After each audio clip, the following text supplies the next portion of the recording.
Dato' Peter Majuntin Memorial Square, Donggongon, after it's being refurbished and repainted.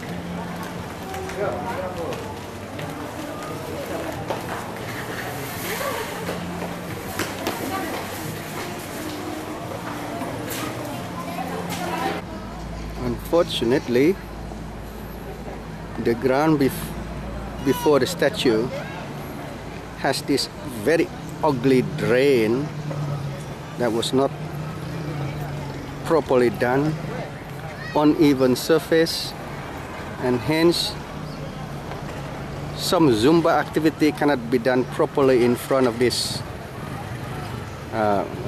statue or memorial square. So this is the only memorial square in the world with an ugly drain. So how can activity be carried in this square with such lousy ground? Probably the only one in the world.